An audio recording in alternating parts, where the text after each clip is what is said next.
កន្លែងមួយនេះអ្នកទាំងអស់គ្នាមិនគួររំលងឯនៅពេលដែលបានមកលេងដាណាងក្រៅពីស្ពានបាតដៃបាណាហៀលនិងឆ្នេរសមុទ្រកន្លែងនេះក៏ជាកន្លែងពេញនិយមមួយដែរតោះខ្ញុំនាំអ្នកទាំងអស់គ្នាទៅស្គាល់ទីក្រុងបុរាណចំណាស់មួយនៅហួយអានដែលគេហៅថាហួយអាន Old Town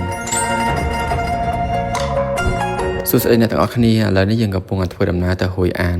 ដែលជិះពីដាណាំងទៅចំណាយពេលប្រហែលជា1ម៉ោងជិះតាក់ស៊ីមួយថ្ងៃប៉ះតែ driver ប្រុសថ្ងៃនេះបាន driver ស្អាតស្អាតហើយរស់រាយទៀតខ្ញុំមកដល់ហួយអាននេះម៉ោង12ថ្ងៃគម្រោងថាចំណាយពេលកន្លះថ្ងៃនៅនឹងខ្ញុំមកដល់លឿនពេកអត់សូវមានមនុស្សទេអញ្ចឹងក៏ចូលញ៉ាំបាយសិនទៅព្រោះអត់ញ៉ាំបាយថ្ងៃដែរនេះអាហារបែប local គេហើយនេះគេមូលដូចគួងអញ្ចឹងតែគេជ្រលក់ទឹកកាពិខ្ញុំអត់ចាំថាឈ្មោះអីតែឆ្ងាញ់ហើយបុគ្គលិកគេខ្លះយើងអត់ចេះញ៉ាំគេបង្ហាញពីរបៀបមូលទៀតញ៉ាំអីហើយដើរដល់កន្លែងនេះឃើញគេឈរត្រង់ជួរចុំគេធ្វើអីមនុស្សច្រើនម៉េះការពិតគេឈរចាំទិញអាទឹកនេះសោះទឹកគេល្បីឈ្មោះវា MOT ខ្ញុំអានថាម៉ត់ដឹងអានត្រូវអត់ទេចង់ដឹងឲ្យឆ្ងាញ់ប៉ុណ្ណាបានមនុស្សច្រើនម្លេះចូលត្រង់ជួរទិញសាកញ៉ាំដែរពេលញ៉ាំទៅមានអីឆ្ងាញ់ដែរតាដូចទឹកគោស្រកីយើងដាក់ស្ករដាក់ទូចឆ្មាជូរអែមហ្នឹងហើយញ៉ាំពេលមេឃក្តៅចឹងវាល្អដែរតិចចិត្តអ្នកមកនេះខ្ញុំឃើញគេថតរូបជាមួយគោមនេះឃើញស្អាតតែស្មានតែ free ក៏ពេលគេគិតលុយខ្ញុំមិនបានចូលថតទេគ្រាន់តែដើរកាត់ឥឡូវនេះគេចាប់ផ្ដើមមកច្រើនហើយមកនេះខ្ញុំគិតថាមកពេលរសៀលល្អជាងព្រោះមេឃអត់សូវក្តៅហើយយើងអាចនៅលេងដល់យប់ពេលយប់យើងអាចជិះទូកមើលភ្លើងហើយអុជទៀនបដែតគោមបានទៀតអ្នកនរគ្នាមកកុំភ្លេចសាកនំអាំងលឿងនេះរសជាតិឆ្ងាញ់របស់គេមកលេងនេះដែលយើងមកលេងក្រុងបុរាណមួយចឹងព្រោះសបោះគេចាស់ដែលមិនសល់ទុកមកច្រើនឆ្នាំ